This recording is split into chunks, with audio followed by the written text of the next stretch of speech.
Добар ден и од мене. Јас немам што да додадам на ова што претходните говорници веќе го кажа. Би сакал да им честитам на Радовишани. Сите овие проекти субаво да си ги користат. Ке има и уште проекти, тука нема да застанеме. Знам дека ниту како општина, ниту како влада, многу како влада изминатиот период инвестираме во Радовиш и ќе продолжиме да инвестираме во Радовиш. Проектите ги кажа градоначалникот. Ја користам оваа прилика да се заблагодарам на градоначалникот, на ресорните министри кои што се со мене, на пратеничката, на администрацијата во општина Радовиш, на советниците, на сите оние кои што заеднички работат и придонесуваат да овие проекти бидат готови, за да можеме ние како влада да ги финансираме. Јас само посакувам побрзо да бидат завршени овие проекти, за да можат радовишани да си ги користат. Како влада продолжуваме да градиме, затоа што тоа е она кое што представува наша инспирација и заедничка цел. Македонија мора да се гради. Јас знам дека граѓаните имаат лоши спомени од минатото, чувствуваат гнев, затоа што наместо да се гради, Македонија се крадеше, но сега имаме поинаква влада со поинаква амбиција и во таа насока продолжуваме да функционираме. Уште еднаш ка честитам и нека ни се множат вака успешни проекти. Доколку имате прашања, ви стојам на располагање. Повелете.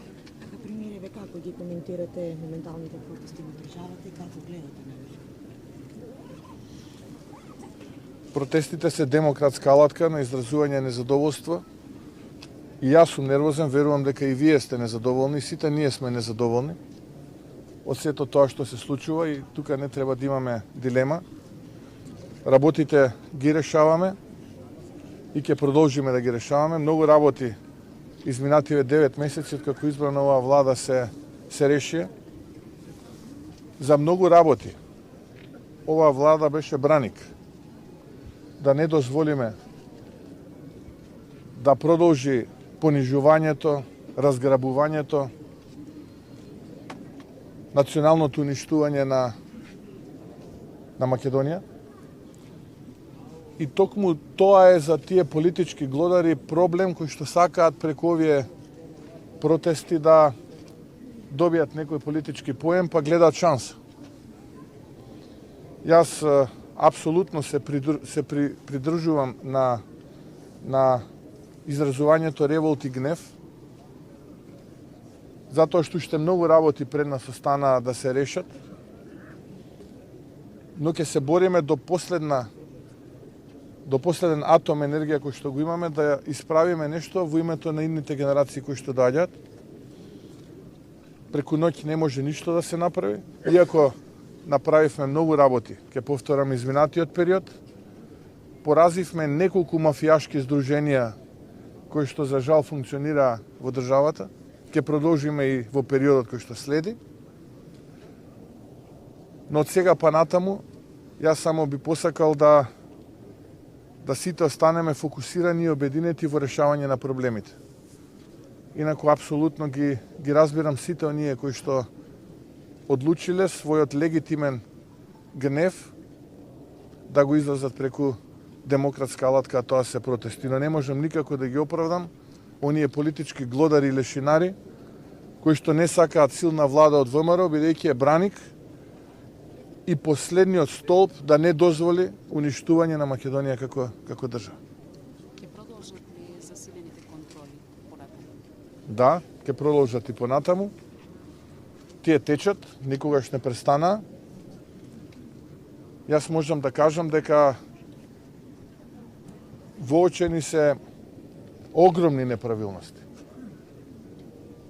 Кога зборувам за огромни неправилности, зборувам за конкретно 70-80% од објектите.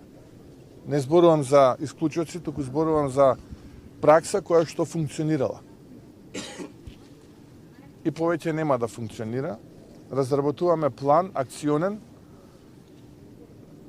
за одреден период да се прогласи мораториум и да се отстранат сите тие неправилности за оние кои што сакаат да функционираат со дејноста со која што функционирале.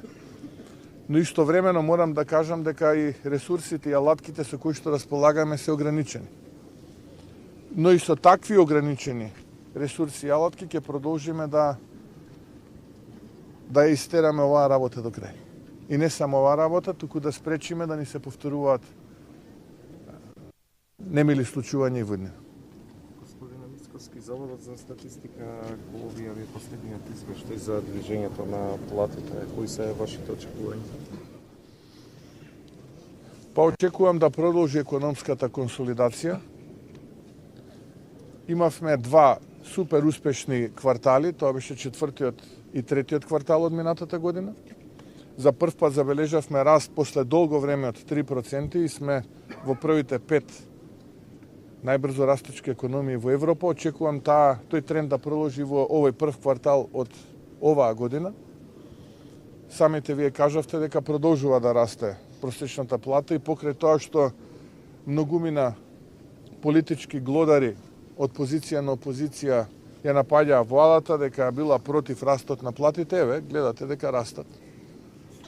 Сега од 1 април ќе пораснат и пензиите, нови 2500 денари линеарно зголемување за пензионерите. Тоа што го ветивме првата година ќе го реализираме за 9 месеци. И во суштина за овие 9 месеци направивме многу убави работи што дел ги ветивме, дел ги реализиравме, не ги ветивме. Така што во делот на економското консолидирање на државата,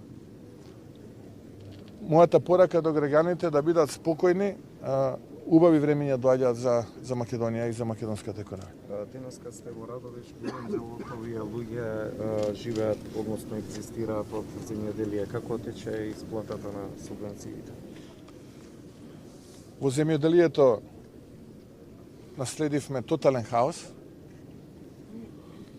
и во делот на откупот, и во делот на исплатата на субвенциите, и во делот на исплатата на личните доходи во неколку акционерски друштва во собственост на државата, на јавни предпријатија, државни. Сето тоа успеавме во овие 9 месеци да го санираме, долговите да ги вратиме и тековните исплати да течат без проблем. Од она кое што го добивам како порака од земјоделците од овој регион, има одредено шпекулативно внесување кај откупувачите на зелката. И тоа го добив како порака овие последни ден-два. Веќе Сабајлево разговарав и со министерот за земјоделие, ми рече дека денеска и тој ќе биде тука. Она кое што е важно за овој регион овдека во Радовишко е дека и во делот на Конче дека имаме рекордна цена на тутунот постигната како никогаш досега. 400 денара беше по килограм откупната и 100 денара субвенција. Оваа година ќе биде уште поголема според тоа што го добивам како информација од договорите. Така што како влада остануваме фокусирани и приоритет ќе не бидат меѓу другите приоритети и земјоделците. Да, ви благодарам. Благодарам.